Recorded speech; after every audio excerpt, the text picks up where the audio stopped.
Deus possa abençoando e usando, em nome de Jesus.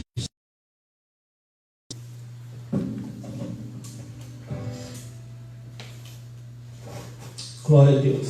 Bom dia, igreja. Graças e paz a todos. Bom estar na casa do Senhor, né? De manhã falar do teu amor e à noite eu vou falar do amor de Jesus. E o lindo é que em Jesus nós podemos declarar esse versículo de outra maneira. Nós podemos falar: bom é ser a casa do Senhor. De manhã falar do teu amor e à noite da tua fidelidade. Porque onde nós formos, onde andarmos, nós levamos Cristo. Por onde andarmos, nós somos a casa do Senhor.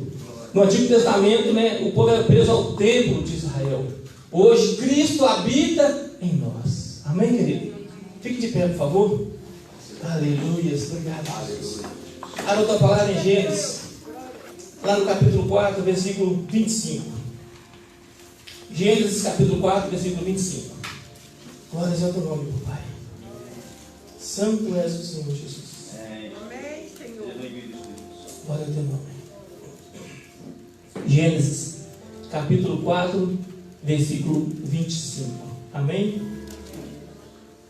E tornou Adão a conhecer a sua mulher, um filho, e chamou o seu nome Sete, porque disse ela: Deus me deu outro filho em lugar de Abel, porquanto Caim o matou.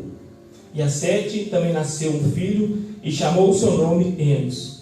Então se começou a invocar o nome do Senhor. Amém? Amém. Pode sentar, por favor. Glória a Deus. Pai, essa é a tua palavra, Pai. É aquilo que o Senhor ministrou no meu coração. Que eu possa trazer à igreja aquilo que o Senhor falou comigo, que nós possamos receber, ó Deus. Estar com o coração aberto, os ouvidos atentos para receber o que o Senhor quer falar conosco. Fala sempre conosco, papai. A tua presença nós te pedimos a cada dia. Ser conosco na nossa caminhada. Nós somos teus, Jesus. Nós somos teus, Jesus. Em nome de Jesus, Pai, nós oramos. Amém? Glória a Deus, querido. No versículo 25 de Gênesis, Adão volta a ter um filho. A Bíblia vem relatar mais um filho, né? Mas, de introdução, na última pregação, eu falei sobre o que os meus olhos não veem, né? E aí a gente às vezes olha para ela e acha que ela de uma forma, e o que Deus tem por trás daquilo é algo muito melhor, certo? Ou às vezes nós vemos algo e achamos que é bom, e Deus mostra: não é bom, filho, sabe? E na pregação que eu fiz, eu falei, né, que nós não devemos nos afastar de Deus, em maneira alguma. Porque toda vez que nós erramos, nós pecamos, a tendência nossa é fugirmos e nos escondermos de Deus. Adão se esconde de Deus quando peca. Caim, quando mata Abel, foge da presença do Senhor. E nós não devemos fugir do meio de Deus de maneira alguma. Amém? E o tema que Deus me deu, o título dessa pregação foi: A Espera de um Filho. Olha que legal, né? O nome da pregação: A Espera de um Filho. Por quê? Nós vamos ver aqui em Gênesis que depois que Caim mata Abel, eles param de buscar ao Senhor. Eles param de invocar o nome do Senhor. E aí nasceu filhos e filhas. A Bíblia fala que Adão e Eva tiveram filhos e filhas, que não relatam os nomes. Mas só em Sete, que nós vamos ver no versículo 25. E Deus me deu um outro filho. Na minha Bíblia aqui em James tem uma tradução que fala assim: e ele me designou. Olha que legal. E aí eu falei: por que designou? Só na minha King James que eu achei. As outras versões que eu tenho da Bíblia eu não encontrei. E designou se chama, a gente fazemos um paralelo, trazendo um sinônimo: nomeado, eleito, elegido, escolhido. Escolheu Sete para ser a descendência de Jesus. Ele coloca em Eva a semente de Sete, é o que ela fala: ele me deu uma nova semente, um filho, para colocar no lugar de Abel, que foi morto, aquele que era o justo. Amém? Porque Caim não tinha matado. Então, desde o início, querido, o Senhor, Ele nos escolhe. É Ele que nos chama.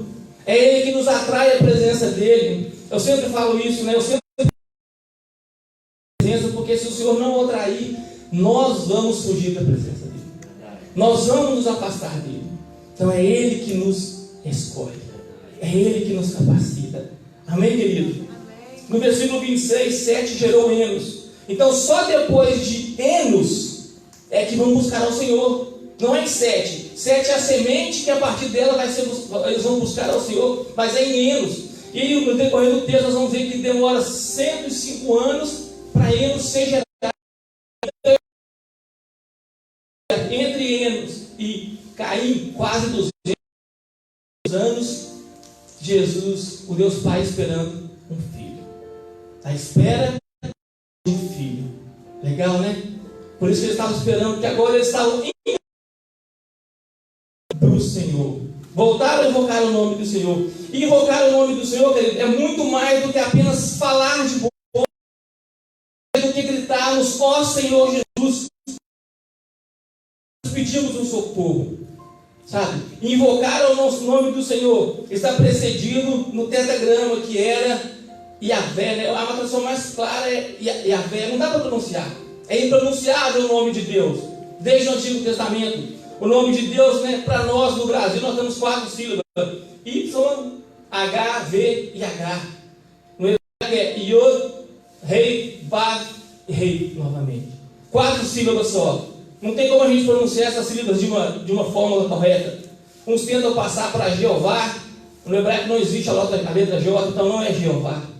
Então no decorrer da caminhada nós não conseguimos pronunciar o nome do Eterno. Mas esse nome tem um significado. Olha que lindo. A primeira letra, o Yod, ela tem um tempo verbal no futuro, que quer dizer será. Será. Deus, ele será para você. Olha, Deus já preparou lá na eternidade. A Bíblia fala que o Cordeiro foi morto antes da criação do mundo. Então ele é aquele que já preparou para a sua vida a salvação, o escape. Amém, querido? Olha que lindo. Isso está implícito quando nós falamos, vamos invocar o nome do Senhor. Você tem que crer que ele é aquele que será. Será o que você precisar. Será a sua cura, a sua libertação. Ele será. É assim que ele se apresenta. Amém? Rei, ela vem no verbo passado, que quer dizer foi. Ele que foi. O que Deus foi para você? Quando você invoca o nome do Senhor, você coloca ele no seu passado e lembra de onde ele te tirou, e como nós éramos e o que nós somos hoje. O nome dele representa isso. Quando nós clamamos, nós lembramos: Deus, eu sei de onde o Senhor me tirou. Sabe? Toda vez que eu tento apontar o defeito de alguém, toda vez que eu vejo alguém fazendo algo de errado, o Espírito Santo vem para mim e fala: miserável homem que sou. Ele me lembra que sou um miserável homem. Paulo fala: quem me livrará do corpo dessa morte? Porque se não for o Senhor por mim, querido, eu não o busco. Aí a tua presença nós não buscamos. E eu olho para o irmão e falo: miserável homem que sou, ó Deus, eu não posso apontar o dedo para ninguém, porque se hoje eu não cometo esses pecados, é porque o Senhor me libertou, mas eu já os cometi, eu já os fiz. E aquele que fala que não peca, mente. A Bíblia fala que nós pecamos no pensar, no sono, dormindo. Olha que lindo. Então ele é aquele que era. Ele era desde a fundação do mundo. Ele é aquele que me resgatou. Ele é aquele que se revelou a mim. Olha o que está implícito de quando nós invocamos o nome do Senhor, amém? Vav, que era e aquele que será. Era e será. É uma conjunção verbal, junto aos dois. E o último, rei, tem o sentido de eu sou no presente. Eu sou o que sou. Jesus, ele é hoje. Porque o nosso tempo que nós fizemos hoje, o Cronos, ele passa muito rápido. Eu estava ali e não estou mais. Certo? Ir para ali é uma opção que eu tenho. Posso não ir, mas ele pode não existir. Agora, o hoje, ele existe. Hoje, no dia que se chama hoje, querido, o Senhor te escolheu para estar aqui ouvindo essa mensagem. No dia que se chama hoje, o Senhor te escolheu para falar do amor dele. Eu amo falar do amor de Jesus. É porque esse amor que transforma. O medo nos domina. O medo nos escraviza, mas o amor nos liberta. A graça de Deus nos liberta, querido, de uma tal maneira que nós não somos mais escravos da nossa velha natureza. Amém? Quando falamos de graça, muitas pessoas têm medo, né? Muitas pessoas têm medo da graça. Ah, se eu falar de graça, a pessoa vai para o pecado. A pessoa vai fazer tudo de errado. A gente vê até uma conjunção aí de hipergraça. Não existe hipergraça, existe a graça de Deus. As pessoas deturpam a palavra e querem fazer o que querem. E querem viver da maneira deles, justificar. E realmente elas conseguem pegar texto isolado. Mas a Bíblia, querido, não se esqueça, ela tem uma única interpretação. É uma única. Não tem duas interpretações. Não tem, é uma só. Nós aplicamos, podemos aplicar de várias formas, mas a interpretação ela é única. É o recado que Deus quis dar.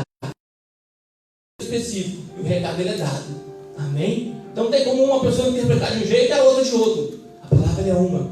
E é graça. E a graça te liberta de verdade. Nós somos livres para buscar o Senhor. Olha, se essa graça não nos alcançar, nós não buscamos a Deus. Nós não buscamos ao Senhor, querido. Se essa graça não te envolver, se esse presente não for sobre a sua vida, você não busca a Deus. Não tem como. O homem por si não busca a Deus. Caim se dizia porque ele não cria. Quando Caim entrega a sua oferta, não é porque era uma oferta da terra, mas é porque ele não cria. Ele não cria. Deus fala com ele: se procederes bem, não serás aceito a tua oferta. É porque nós temos que crer, querido. Quando falamos de invocar o nome do Senhor, nós não estamos falando meramente de gritarmos, de falarmos, me socorre, né? Ó Senhor, me socorre. Não. É crer, crer, crer. Amém? Crer que Ele é o mesmo Deus de ontem, de hoje e o será eternamente. Sem Ele nada somos. Amém? Quando falamos de sermos miseráveis, nós lembramos de misericórdia. Porque eu preciso da misericórdia de Deus para não errar, para não pecar, para perseverar, para caminhar, para permanecer. Eu preciso dessa misericórdia. Amém, igreja? Amém.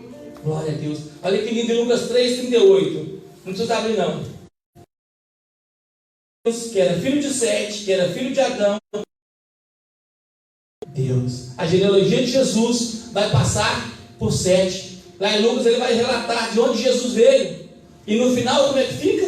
Ele era filho de Sete, que era filho de Adão e que era filho de Deus. Ó, Adão era filho de Deus. Nós somos filhos de Deus em Cristo Jesus, querido. Você vê que Deus faz uma linhagem na época de Noé, quando o dilúvio vem, toda a linhagem de Caim ela é extinta. Só a linhagem que vem de Sete para cá que permanece em Noé e passa. Olha que lindo. Deus preparou na eternidade um plano de redenção. Lá no Gênesis, Deus vem me trazendo muito aqui no início, porque o início, ele é o hoje, o início, ele é o meio, o início, ele é o fim. O propósito de Deus é nos levar de volta à intimidade com o Pai. Olha, a intimidade com o Pai. Quando Adão se esconde de Deus, e a gente fala, mas Deus Adão, como se Deus não soubesse. Mas eu vejo Deus fazendo o seguinte, ele quando entra no nosso tempo, ele age como nós. Foi o que Jesus fez, ele veio à terra como um homem. Então ele fala assim, cadê você, ô Adão? Não estou te vendo. Porque ele entra no nosso tempo. E aí ele olha para nós como nós nos vemos. E Adão tem que se revelar. Eu me escondi porque tive medo. E é assim que Deus faz conosco. Ele nos pergunta, onde nós estamos? Qual a nossa condição hoje? Hoje. Onde você está? Amém? Demorou 400 anos para que Deus levantasse novamente uma descendência. 400 anos para que levantasse novamente um filho de Deus. É lindo, né? Ele nos elegeu nele e em Cristo Jesus nós somos filhos de Deus. Aleluia, glória a Deus. A Bíblia conta uma história de um pai que esperava por um filho. Lá em Lucas 15:20. Uma parábola do filho pródigo. Mas eu quero falar um pouquinho desse pai. Esse pai que ficava esperando pelo seu filho. Eu consigo imaginar, sabe? Às vezes as meninas iam para o acampamento da GCM, eu até aqui, né? Quando vai para o acampamento, e aí elas ficam 5 dias incomunicáveis. Incomunicáveis. Caraca, as meninas não dão nem um oi, né? A gente fica naquele sentimento de saudade, de saber como está. Mas no último dia, na hora de vir embora, o telefone funcionava. Pai, vem me buscar. Olha como é que se lascou. Durante todo aquele tempo, ela não falava comigo, não ligava, o telefone não funcionava. Na hora de ir embora, a internet pegava, o telefone pegava, o pai veio me buscar, sabe? Aí eu fico imaginando um pai esperando notícias do seu filho. Esse pai ficava, porque eu falo que ele de longe viu quando o seu filho voltou. Quando o filho pródigo volta, ele viu de longe. Por que ele viu de longe na estrada? Porque eu imagino que ele chegava todo dia na beira da estrada e olhava para um lado, olhava para o outro e falava: cadê meu filho?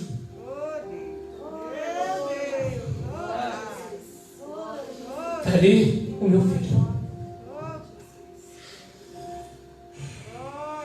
Glória a Deus, querido. Glória a Deus. Esse é o propósito de Deus, trazer os seus filhos à sua presença. O propósito de Cristo é trazer a comunhão do Pai com o Filho. Sabe? Olha que legal que Deus me deu lá em Marcos 8. Não dá para ler não. O nosso tempo é curto. Marcos 8. Jesus, ele cura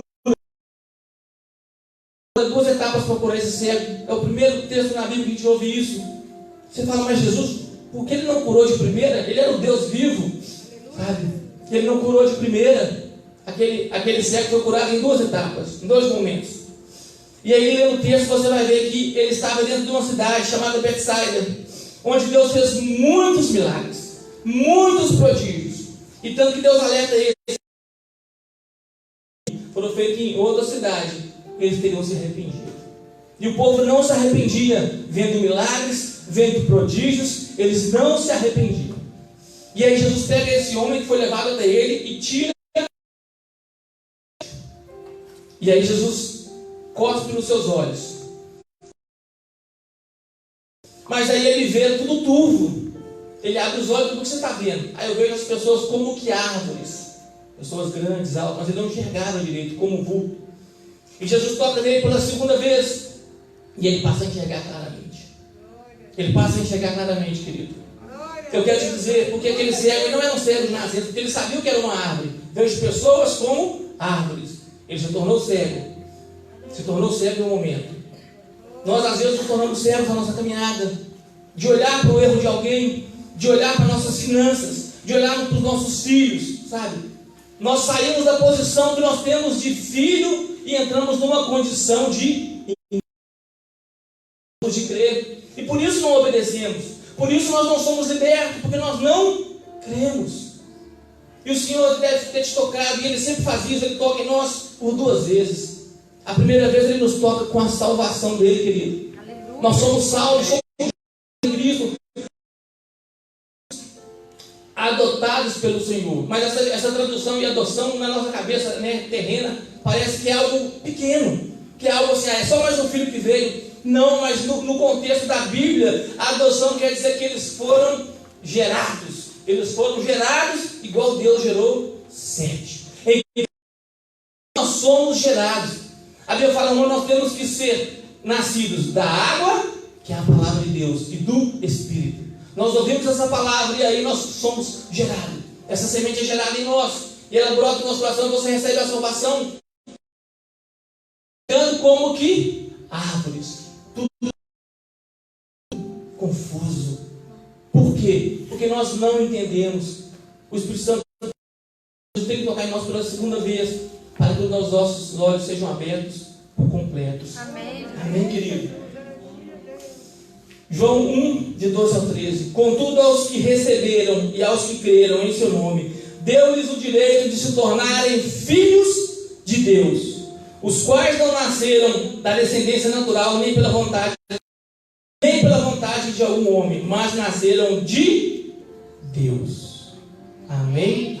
Nascemos de Deus. Quando alguém fala que você foi adotado, você foi adotado, mas não é ser filho. Você foi gerado em Cristo. Da mesma forma que lá no Gênesis, Sete foi gerado por Deus. Olha que lindo. Hoje, ela não é ontem, amanhã nem depois, ela é hoje. O mesmo Gênesis, é o mesmo Romanos, Mateus, Marcos, Lucas, João. Jesus, Ele é, querido. Ele é a sua libertação. Ele é a sua provisão. Ele é o seu cuidado. Você pode estar enxergando às vezes de tudo meio turvo, de uma forma. Você às vezes olha e fala: não dá para continuar seguindo esse Deus, está tudo dando errado, está tudo confuso. E normalmente assim a gente se rende a Cristo, parece que está tudo errado. Porque a nossa em Jesus Cristo. A nossa expectativa ela está no Senhor. Toda vez que você for invocar o nome do Senhor, lembre que está precedido de crer. Creia que Ele é a sua provisão. Creia que Ele é aquele que cuida de você. Sabe? Quando olharmos para alguém, às vezes a gente gosta de apontar os defeitos. Lembre de onde que Ele te tirou. E aí você vai: eu não posso olhar para o meu irmão com um olhar de acusação. Eu tenho que olhar com um olhar de amor, de misericórdia. Deus esperou mais de 200 anos para que se iniciasse uma semente. O pai do filho pródigo esperou por muitos anos até que o filho voltasse. E a gente às vezes acha que o pai fez errado e dá herança para o filho, mas não errou. Porque naquela época era um costume, eu acho que é o que nós fazemos hoje. Meu filho precisa de um dinheiro para montar um negócio. O pai ajuda, o pai abençoa. Só que o filho gastou aquela herança de uma forma errada. Mas ele permanece sendo filho. Então não gaste aquilo que Deus te deu de uma forma errada, querido. Não gaste. Que o pai tenha prazer em olhar para você e falar: uau, este é o meu filho, a quem eu dei a Cristo Jesus por herança. E ele agora já recebeu todas as coisas. Tudo nos foi dado em Cristo. Então há uma forma de se chegar ao Pai: Cristo. É através de uma linhagem, a linhagem de Jesus, que foi preparada, foi feita, criada para nós. Amém, querido? Nunca se esqueça que nós temos um pai que está esperando por um filho. A espera de um filho. A espera de um filho. Cara, isso me toca muito no meu coração. Sabe? E eu fui tocado pelo Senhor um segundo toque de justamente quando eu entendi o que é ser filho. Sabe? Eu não busco ao Senhor mais por obrigação. Eu não mais trabalho para o Senhor, mas agora eu sirvo ao Senhor. Porque quem trabalha quer um salário, quer uma recompensa. Eu não trabalho em prol de uma recompensa. Agora eu sirvo ao meu Pai amado. Eu sirvo àquele a quem eu amo. Não trabalho mais para Ele. E o erro que nós cometemos na nossa caminhada é justamente esse. Achamos que estamos trabalhando e agora eu tenho o direito de ir para o céu porque eu tenho o direito de ir para o céu porque eu sou bom. Verdade. E naquele último dia, muitos vão escutar assim: não vos conheço. E ele fala: mas que isso? Eu sei demônios, fiz milagres, prodígios. Olha, trabalhou. E Deus fala assim: não o conheço. Verdade. Vamos servir ao Senhor em amor, querido. Amém, Jesus. Aleluia. Vamos servir ao Senhor em amor. Lembre-se, toda vez que você pensar em usar a sua vida de uma forma errada, de gastar a sua herança que o Senhor te deu, de gastar os seus bens que o Senhor te deu, lembre-se que tem um Pai que está te esperando. Tem um Pai que está lá assim aflito: vem, filho, vem. Obrigado, Jesus. Sabe? Lá em casa as meninas têm o costume de falar: seu pai, me dá colinho. E o dia que elas não chegam para mim para pedir esse colinho, eu sinto falta. Sabe? Eu sinto falta. Eu imagino Deus, né? No virar do dia, Adão sempre chegava e batia um papo com ele. E de repente ele se esconde. Como que fica Deus nessa situação? Ele está te esperando, querido. Ele está te esperando. Nunca se esqueça disso. Coração. Operar na sua vida. Amém, Jesus. Deixe Jesus operar maravilhas, sinais, prodígios e milagres. Receba a paternidade de Cristo. Você tem um Pai que se glória ao teu nome, Jesus. Nós te agradecemos. Nós te bendizemos por tudo. Pai, oramos a Ti por esta palavra. Que isso seja implícito em nosso coração, Pai. Amém, Que o Jesus. Senhor toque em nós, ó Deus. Obrigado, Jesus. Quantas forem necessárias para que os nossos olhos sejam abertos e nós entendamos a maravilha do Teu Evangelho. Aleluia. Nós entendamos a maravilha da graça. Entendamos a maravilha do Senhor, Pai. Sem Ti nada somos, sem Ti nada podemos fazer. Nós precisamos de Ti, contamos com o Senhor, esperamos em Ti. Amém, Senhor. Muito obrigado, papai, Obrigado, por nos Senhor. fazer Essa palavra, os Senhor. filhos. Muito obrigado por tudo. Glória a Deus. Nós te oramos em nome de Jesus Cristo. Amém. Vamos adorar o Senhor. Louvado seja o teu nome, Senhor. Pela tua palavra, Jesus.